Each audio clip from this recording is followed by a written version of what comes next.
Pat Basili and Transformation Talk Radio.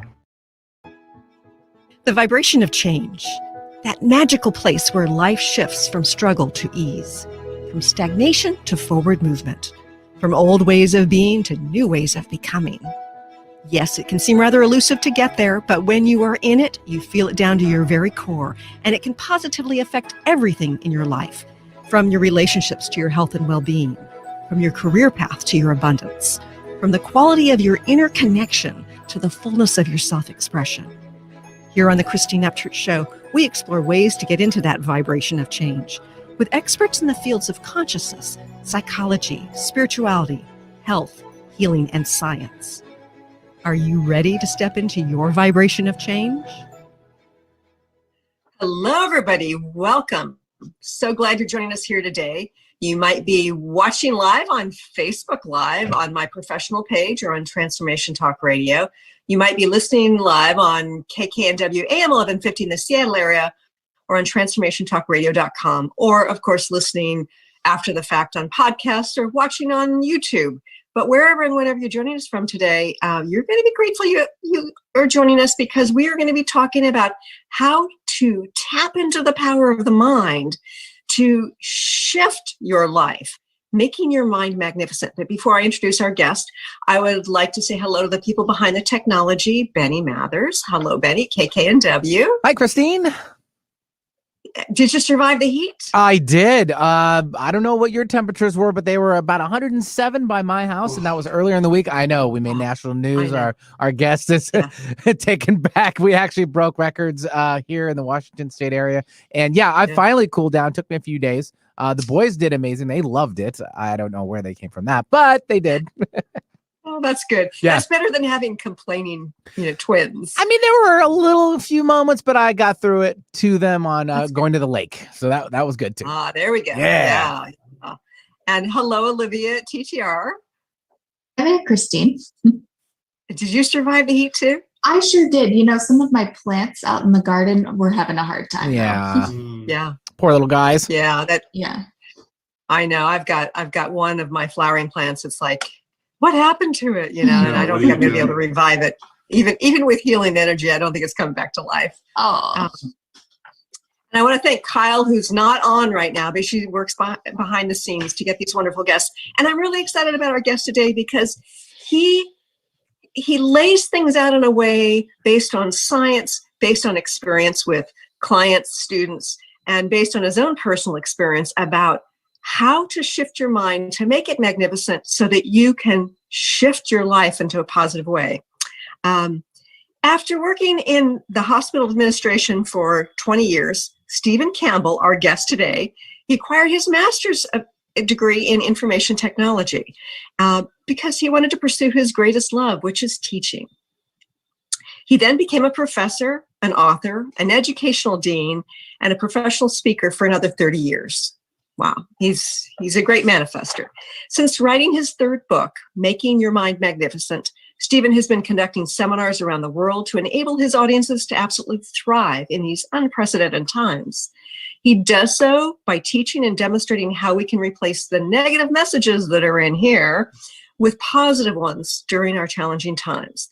He then shows how our brains can make these new messages a part of who we are. I would like to welcome our guest today, Steve Campbell. Hi, Professor. How are you? Thank you. Thank you so much for having me, Christine. This is so special. So special. Wow. I've been on your website. I see what you do. It's just amazing. Oh, thank you. Mm-hmm. Well, I'm very impressed with your book because, I've read some of these books before about the neurological connection and how to rewire things. Mm-hmm. And, I'm a bit of a science nerd, but only in certain ways. It's sometimes it's kind of like, I like to understand the higher level concepts without getting into too much of the details, despite the fact that I used to deal with data. And you have done such a great job of presenting some of the science, but also laying it out in a way that's applicable, that we can practice, that we can understand. So I really have appreciated your book, Making Your Mind Magnificent.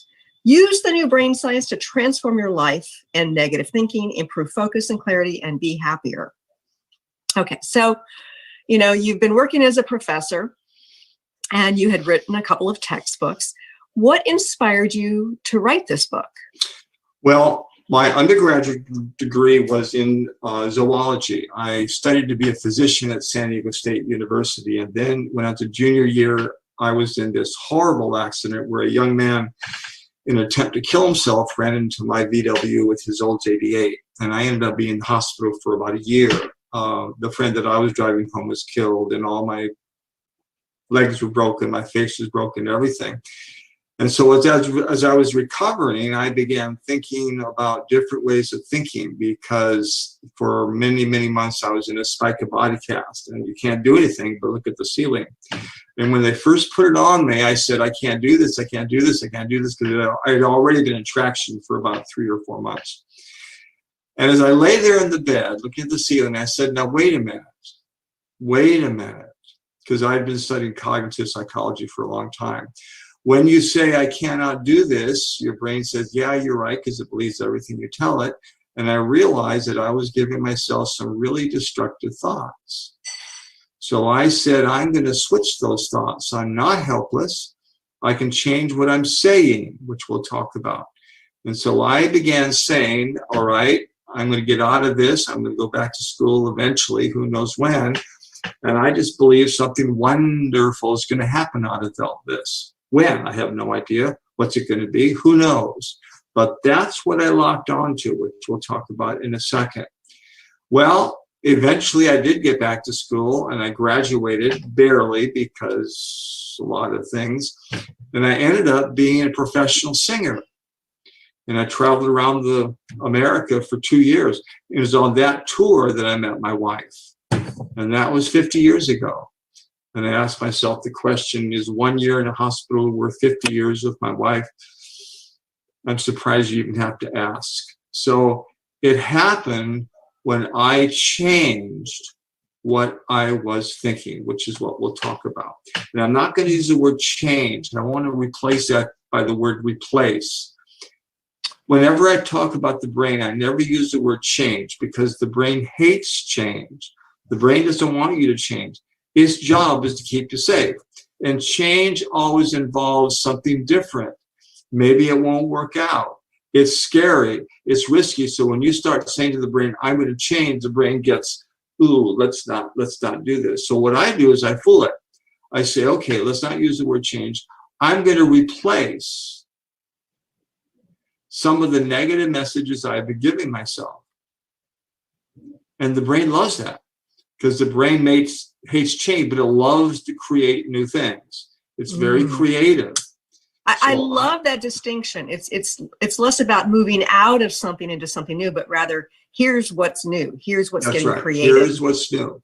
And so I replaced my thinking with, I'm going to get out of this. Something wonderful is going to happen. And it did.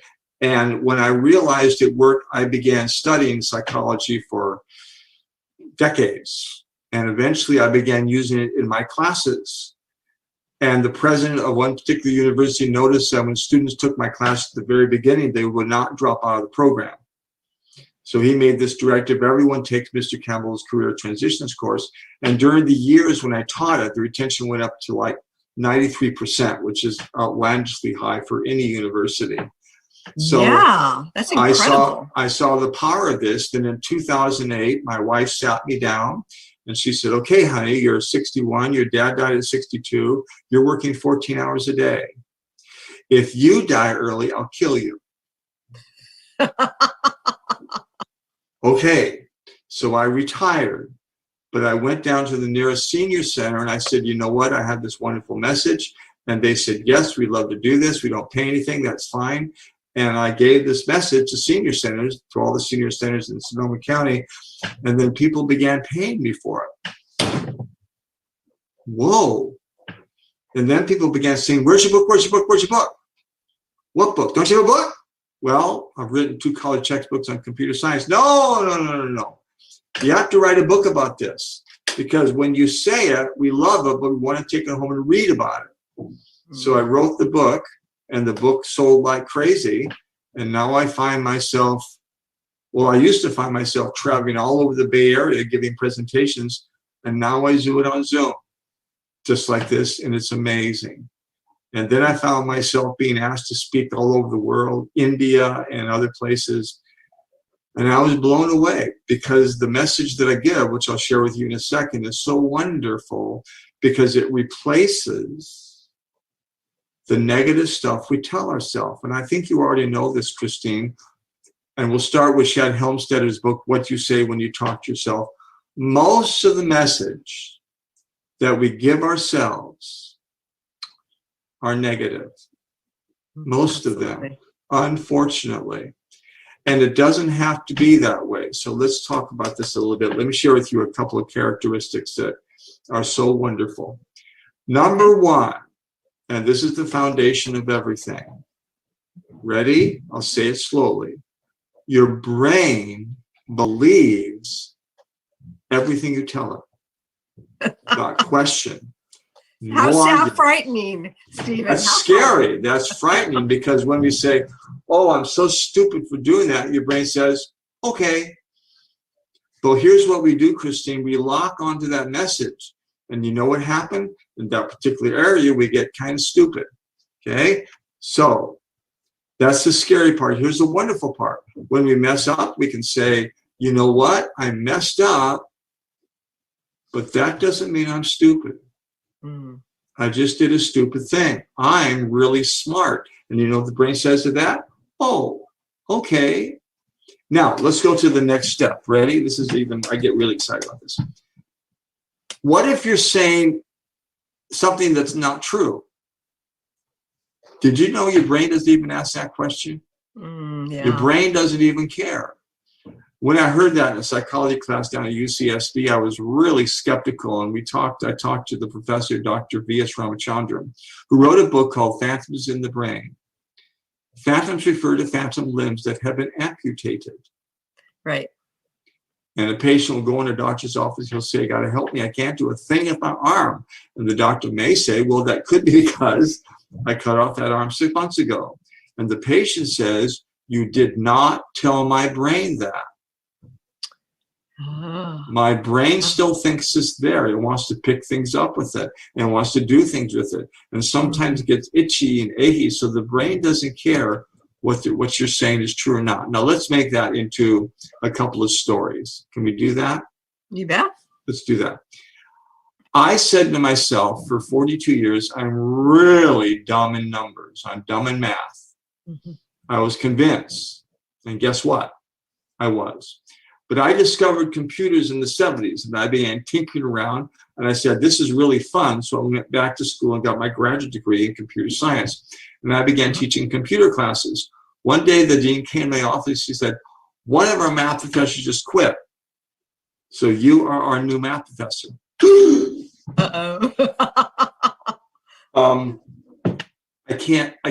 I can't do numbers. He said, you want a job? Learn. There's the book. Next semester. Well, I needed the job, so I ran down to the Roanoke Park Library of all places, and I picked up all the books I could on brain-based learning, cognitive psychology, brain physiology, teaching the whole thing. And I based my course on brain-based learning. And students began saying to me, oh, you are such a good math teacher. I love the way you teach it. And then the dean said, all the students say, I will only take math if Mr. Campbell's my professor. Here's what happened, Christine. I began listening to what those students were saying to me rather than what I had been saying to myself for 42 years. I'm really dumb. Okay. Here's the exciting part. All right. The brain believes what you tell it. And so I locked onto that. And you know what happened next? And here's a new subject. The brain began rewiring itself. This is called neuroplasticity. Right. And before we get into neuroplasticity, let's talk a little bit about how that bit in cognitive psychology helped you to teach in a way to let young people or people who are taking the classes to understand math better, because so many people, not just you know, up until that point, believe they can't do math. They can't do math. You know, as a former math major, my undergraduate was in mathematics. I know that there is so much fear about math, and then of course statistics too. And yet I've often had this deep knowingness that it's something that we can learn. It's just we're not teaching it correctly. Yeah. So the way I taught math is I looked at the brain and I said, okay, one of the main functions of the brain is to create patterns, to create what are called schemas, create self-images. So when I would teach math, I would repeat it, I would say it slowly, and we would go little parts at a time. That gives the brain the opportunity to create little, what are called neural clusters right here under the prefrontal cortex on algebra, exponents, all the things that have to do with math, but little parts at a time, to the point where they could do that and keep doing it over and over and over until they were comfortable with it. And then they get to the next point. Now, here's the important point. What I was doing was creating patterns of math. How many patterns can the brain carry? Well, those are based on the neural clusters. The neural clusters are based on how many connections they can be connected. So let's look at the connections. The brain has about 82 billion brain cells. Each of those are connected to an average of 10,000 other cells. Now, Christine, that's not a multiple, that's a power. So the number of connections which the brain can carry is 83 billion to the power of 10,000. That's 83 billion times 83 billion, 10,000 times. It's a number we cannot even fathom. Right. But what's so wonderful is that all of us have that capability. Now, does that mean that all of us will be great at math? Of course not. Some people just don't have that kind of thinking. But that's all right, because they can do better than they're doing now. I mean, I'm not saying that everything will happen to me and I wrote the book. I just happen to be really smart in math, but it took me 42 years to finally say it to myself. Okay?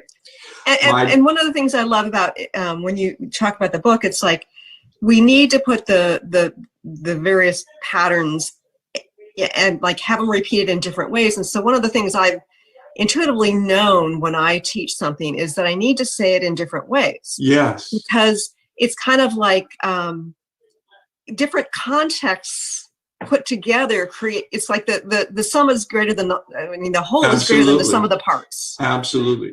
You and I are so incredibly different. You are wired very differently from me. But in some case, if I gave you a brain map, we'd all have the same places in the same parts of the brain. But our ability to learn and grow and change is beyond calculation. In fact, what I tell to students is I say to this, the primary element, Christine, that holds all of us back from learning and growing and changing, ready, is what we say to ourselves. Wow. Which is a little scary because of how pre-programmed we've become with all the negativity, but it's also a very empowering thing. Yes, it really is. I felt I was dumb because for 42 years I was told I was dumb. And then I began realizing, you know what, you're really not. So let me share with you how this can get stuck and how we can free ourselves from this. Okay. I ended up teaching math at the University of San Francisco, and a student came to my office after the first day of class. She was very shy, sat down opposite me, and she said, Mr. Campbell, I'm really glad you're my professor because I am a C student in math. How do you know, Sue? Because I've never gotten above the C in a math test. I said, well, Sue, believe it or not, I used to be like that too. So let's work together. So I did. We got her some mentors. She got an A in the first midterm. I'll never forget this, Christine. I gave her the test, and she absolutely freaked out. She said, and And then she said, "Oh, Mr. Campbell, this is a mistake." I said, "What do you mean, Sue?" She said, "I have never gotten above a C in a math test. You must have graded it incorrectly." And I said, "I didn't, Sue. This is a genuine A." So then she looked at it longer. I'll never forget this, Christine. And her face just lit up. And she said, "Do you know what this means?" And of course, now I'm getting really excited. So I sit down next to her. I said, "Yes, Sue, but you tell me. What does this mean?" "This means, Mr. Campbell, that when I flunk the next test, I can still maintain my C." I said, "Sue, just get an A in every test." She said, "Oh, I can't. Why?" What was her answer, Christine? "I'm a C student." Yeah. And that's exactly what happened. So I sat down next to her. I said, "Sue, answer me this. What would have happened if you had flunked this test?" Do you know what she said? You already know, Sue, without a moment's hesitation. What'd she say? Then I was I'd get an A in the next one, in the right? next test, right? Yeah. I said, "Sue, just get an A in every test." She said, "I can't." Why? "Because I'm a C student. I've always been this way. This is the way I was raised. This is what I look like. This is how I think. This is where I failed. This is where I succeeded. This is where I am. We're now in the middle of COVID." Or, ready? Christine, do you know when your old life ended? It ended 1 second ago. It ended it. So when did your new life begin? 1 second ago. Now do the math. 60 seconds per minute, 60 minutes per hour, 24 hours per day. In one 24-hour period, you and I, the world, has 86,400 new opportunities for new life every single day. All we have to do is choose to take them.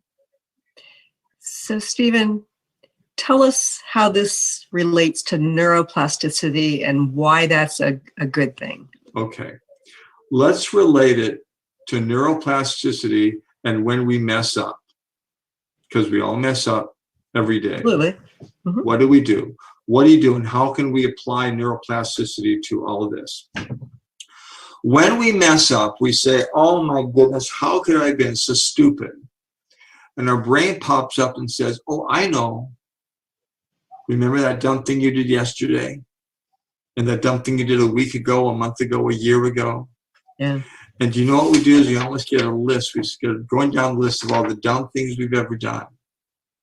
Now, this is really important to understand. When you do that, your brain doesn't know that those memories happened a week ago, a month ago, a year ago. The brain's recording them again, but this time is that they're happening when? Right now. And then you're carrying that stuff around. Yeah. So let's bring in neuroplasticity and let's learn what to do with that when we screw up, because we all do. Yeah. Number one,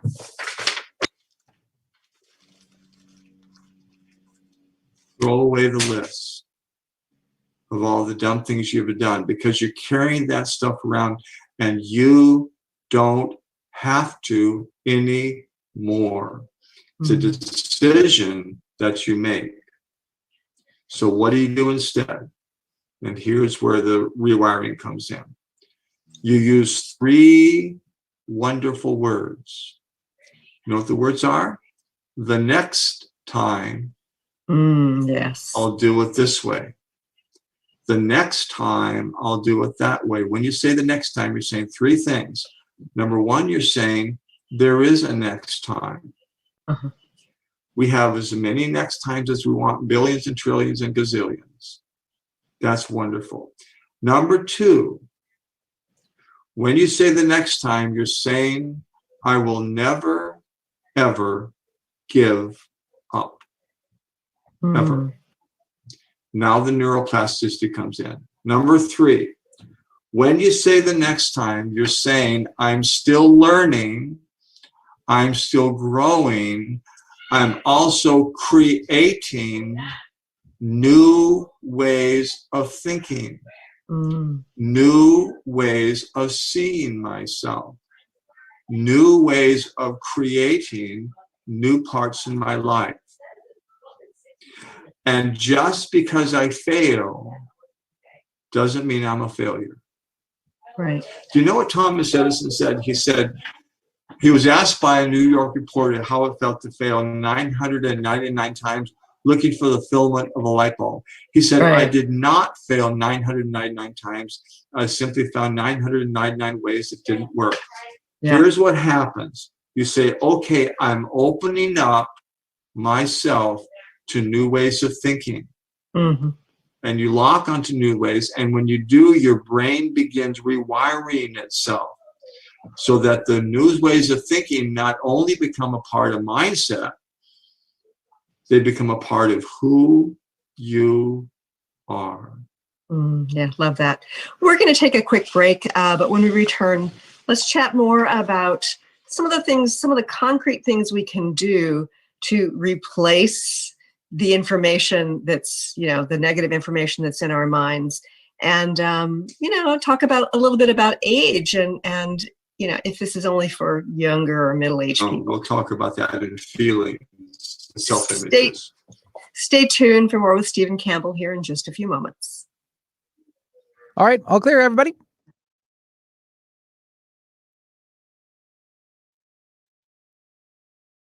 I hear a little bit. Yeah, I'm not sure who that's coming from. It might be. Oh, okay. Yeah.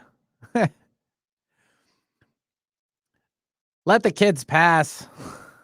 Right back. Okay. Oh, it's all good. Sounds good.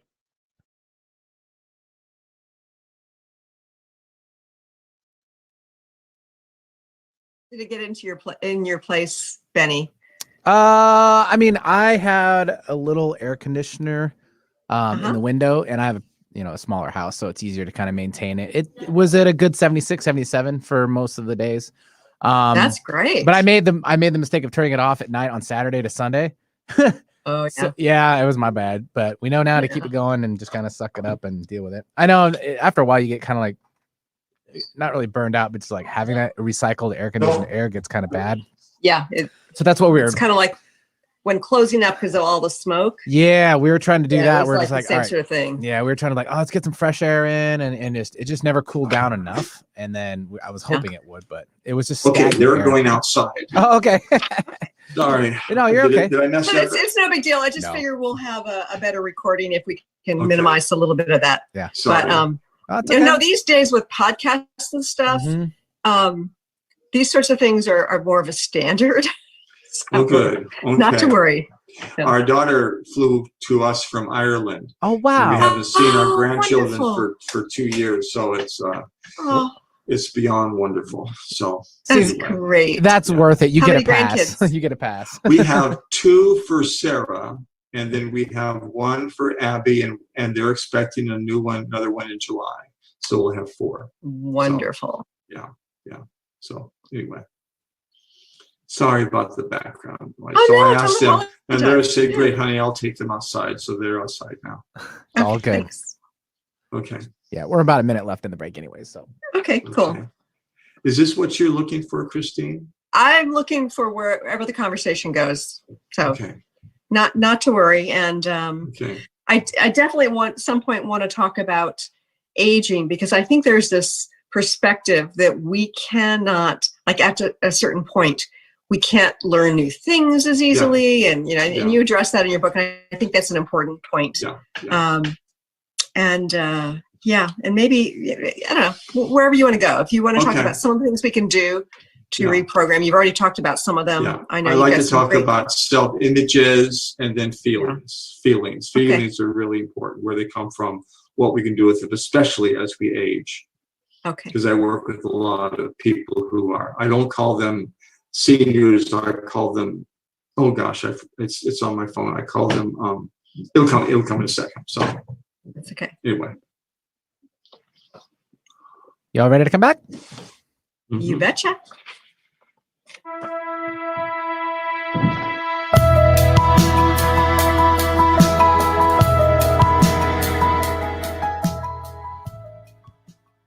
Welcome back to the Christine Upchurch Show here on KKNW AM 1150 in Seattle, Transformation Talk Radio around the world, and of course, Facebook Live, and up on my YouTube channel eventually.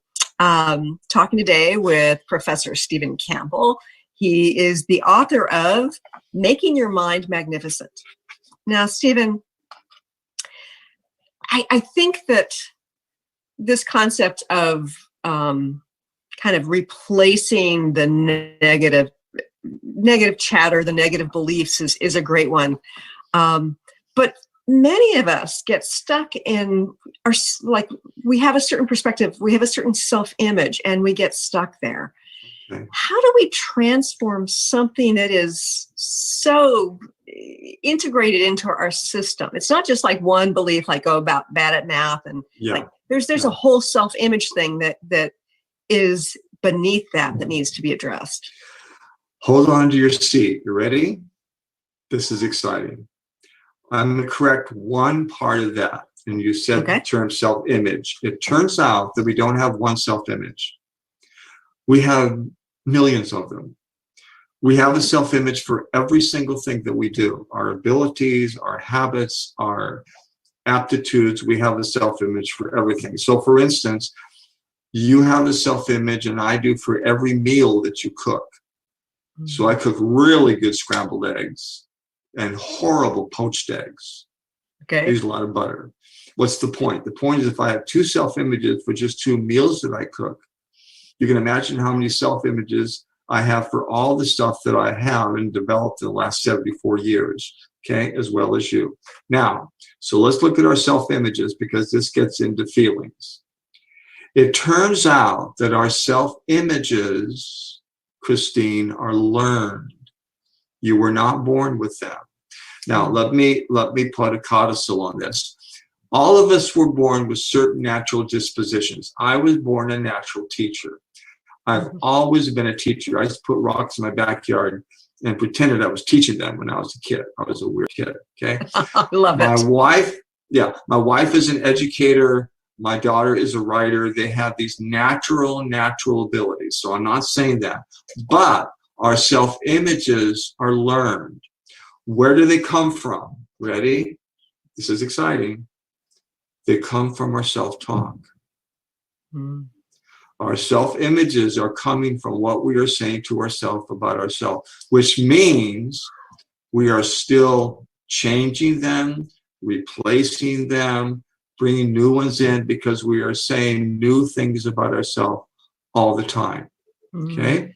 So our self-images are created by what we are saying to ourselves about ourselves. So the self-image of Sue was, I'm a C student in math. I had a self-image of being dumb in math, and it turns out that I'm not. Okay, let me share with you. And I had a self-image that I couldn't do art, and although I had a good sense of color and a bit of a knack for decorating, I thought I can't do art. And then I started taking a couple of art classes. Like, oh wow. Oh my gosh. I have an artistic ability, Yeah. Isn't that exciting? Let me share with you where your self-image are coming from.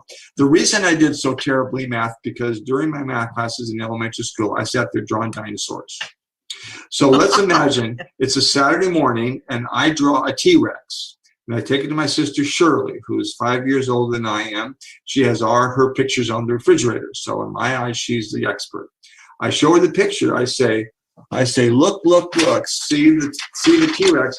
She looks at it. She doesn't want her little brother bugging her because she's playing with her friends. And she says, oh, Stephen, this is so bad. You can't draw.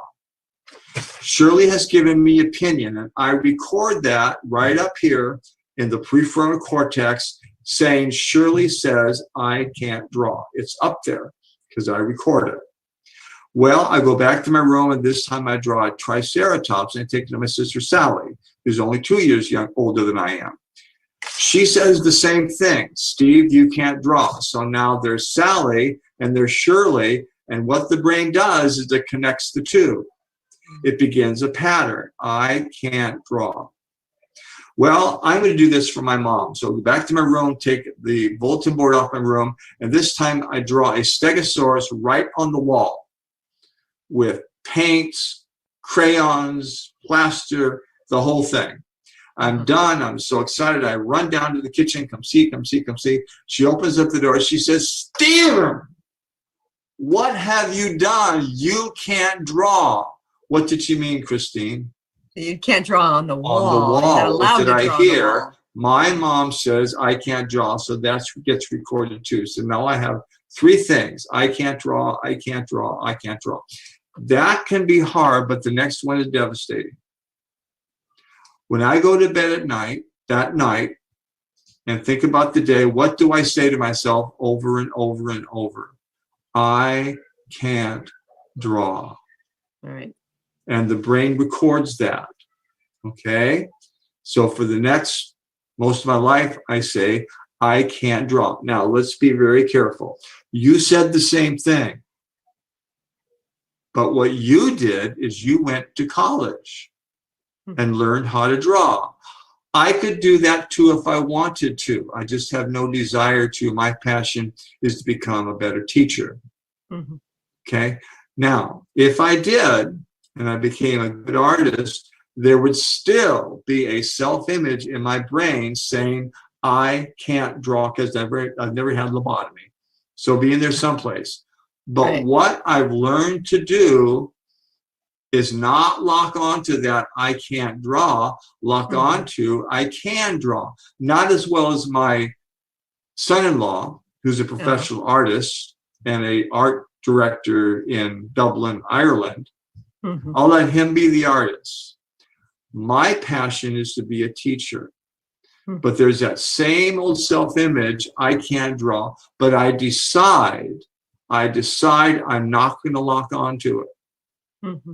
I'm going to lock, which is what you did.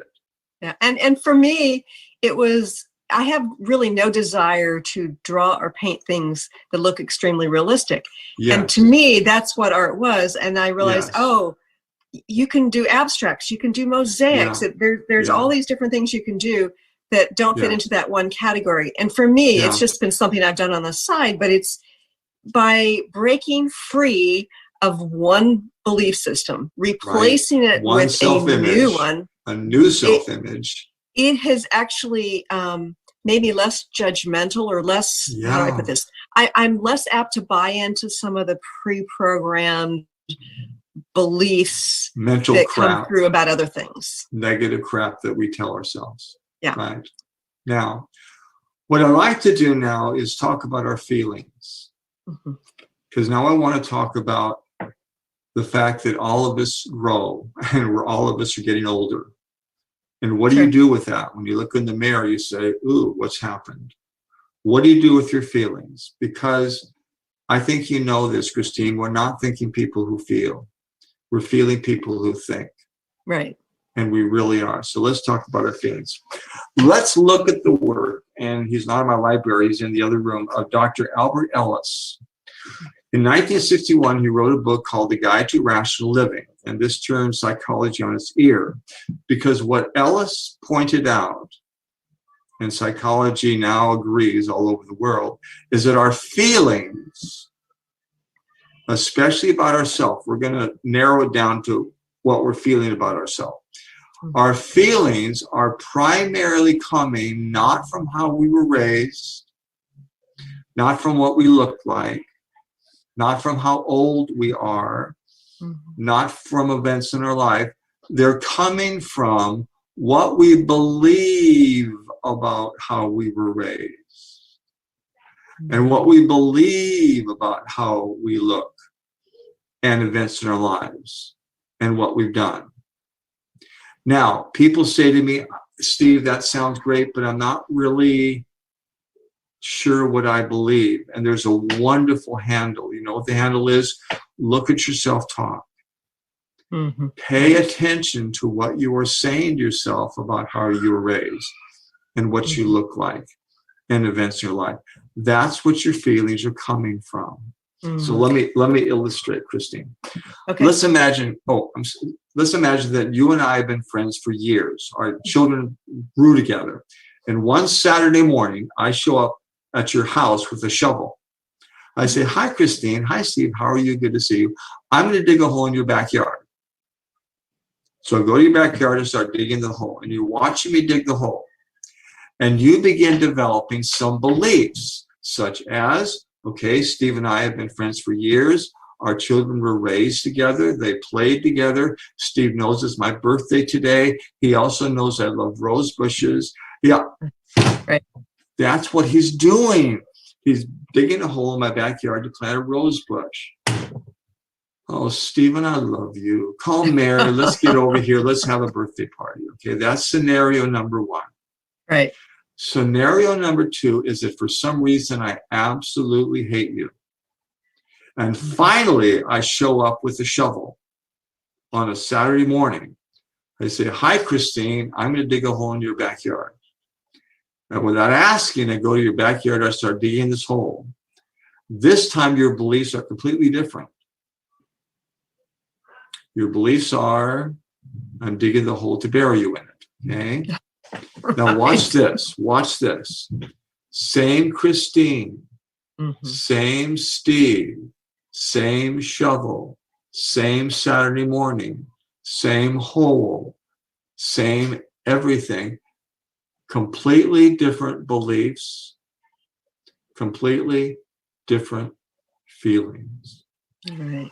Our feelings about growing older aren't coming from growing older. They're coming from what we say about growing older. Yeah. So when I began doing this, I really began in senior centers and older people. And I opened up their horizon. I said, you know what? Your feelings about yourself aren't coming from looking in the mirror, they're coming from what you are saying about yourself. Let's replace, not change. Remember, we don't use the word change. Let's replace some of the messages you have been giving yourself about yourself as you grow older. Is it easy? Of course not, especially when you look in the mirror. And some of the negative stuff we've been saying to ourselves our entire life. But here's the wonderful capacity of the brain. The brain loves to create new messages. And when you lock onto those new messages become a part of who you are. So, Stephen, that's exciting. It's very exciting. And one of the things that your story talks to, and I know you discuss this a lot in your book, and that is how our beliefs, our perception of self relate to, let's see, what was I going to say? It relates to perception, right? Yes. And yes, how we perceive things, and how we think that we're perceiving what is true or truth in general. And what does the science say about that? Well, we think that we're perceiving something that's always true. That's our perception. Not necessarily. Not necessarily. A lot of things that we say about ourselves are just simply not true, but we've been saying this all our life, and we absolutely believe that they are.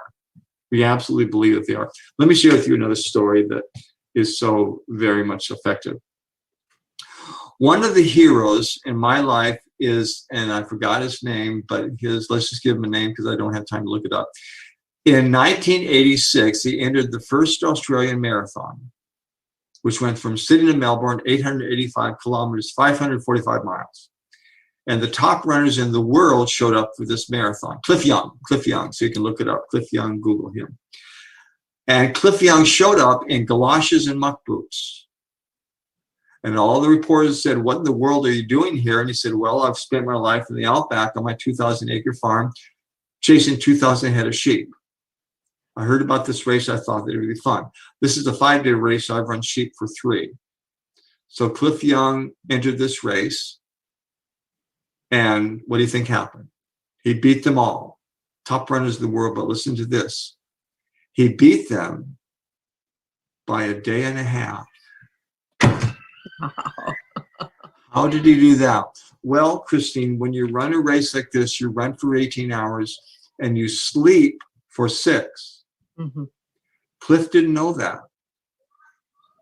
He didn't know you're supposed to sleep. Uh-huh. So while all the other racers were sleeping, he just kept on running using what is called now the Cliff Young shuffle, which means he didn't raise his legs. They were parallel to the cement.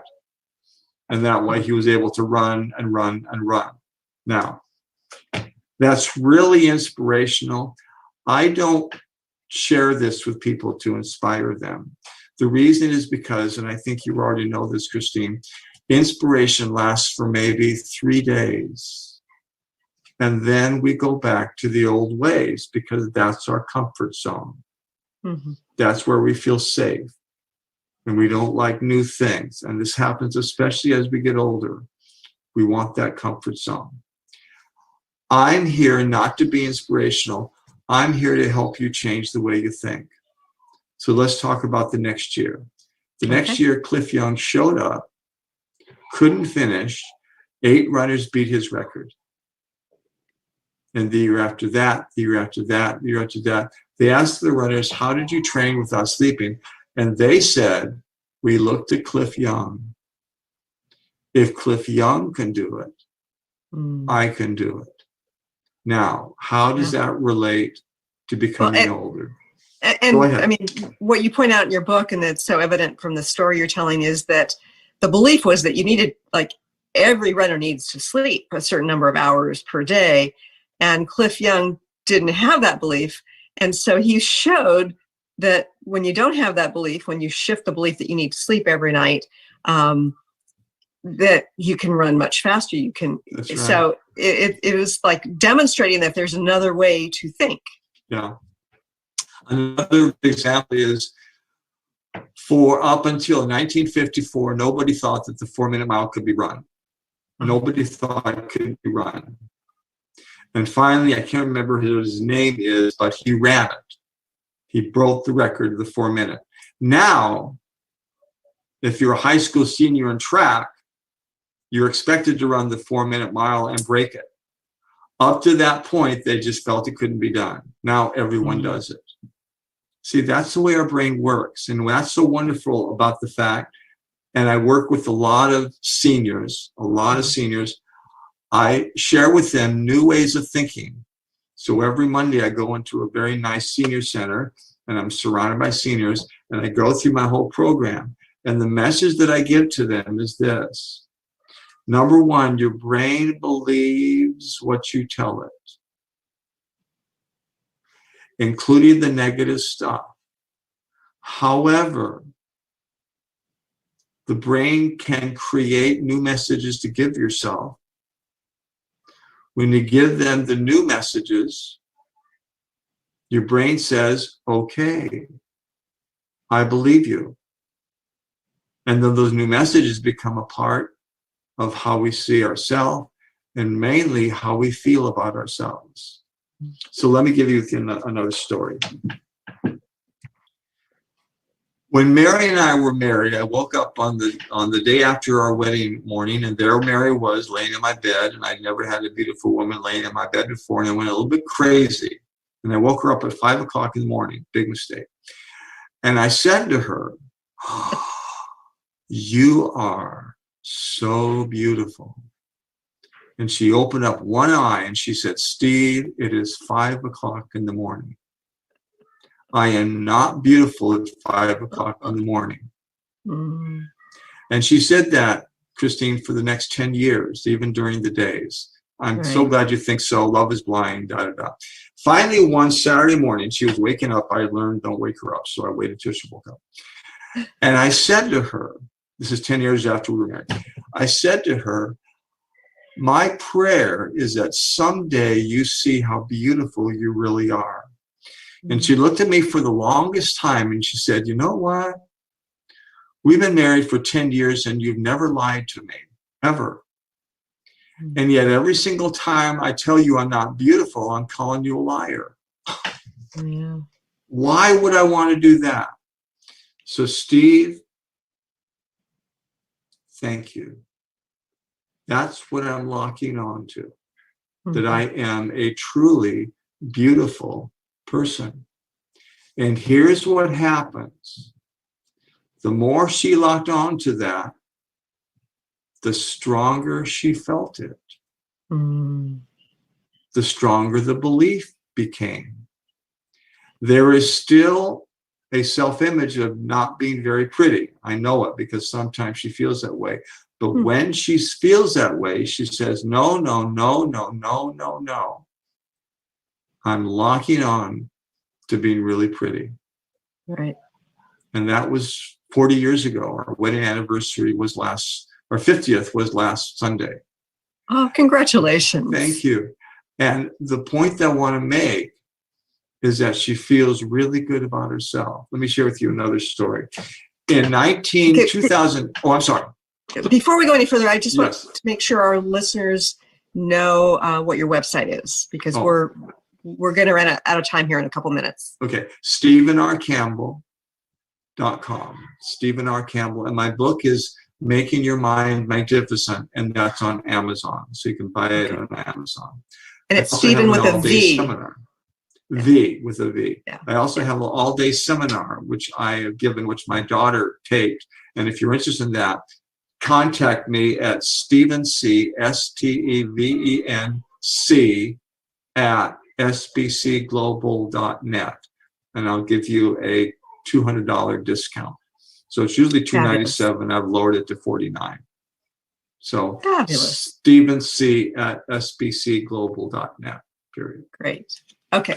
So actually, I've got a couple of announcements at the end here. So in a minute or less, do you have a final message for our viewers and listeners? Yes, I will. In 2018, I discovered I had cancer, cataracts, diabetes, and advanced heart disease. For the cancer, they took out the top of my skull and I'm cancer-free. For the diabetes, I replaced my lifestyle. I've lost 30 pounds. For the cataracts, they replaced the lenses and now I don't need my glasses anymore. And for the heart, I did open heart surgery in the beginning of 2019 and my heart is better than anything. The point that I want to make with my listeners, my feelings didn't come from the cancer or the cataracts. They came from what I was saying about the cancer and the cataracts. Your feelings aren't coming from being older. Right. They're coming from what you are saying to yourself about being older. The wonderful thing about that is that you can replace those feelings. And the brain says, okay, are those feelings true? Don't even care. All I care about is what you tell me. Yeah. You This say is great. it, I believe it. I want to mention the title of your book again, Making Your Mind Magnificent. Stephen, thank you for joining us here today. And thank you for creating a roadmap for us. You're welcome. Yeah. So Just want to talk about a couple other things. The Academy of Divine Knowledge, I've got another program that just launched a couple of days ago. If you go to the homepage of my website, ChristineUpchurch.com, and click on the image with the Academy of Divine Knowledge, you can check it out. And you can register to be, there for a month and have access to all the amazing teachers there. Also, yesterday, the first part of my interview on Creatives Chat aired on Facebook Live. They've got it on their YouTube channel now, too, I believe, but you can find it on Facebook, Creatives Chat. Anyway, again, Stephen, thank you for joining us. Thank you for having me. I appreciate it. And I hope everybody who is in the United States who feels patriotic enjoys their holiday celebration. And happy holidays to you, and enjoy your grandkids from Ireland. We are. Yeah. Thank you.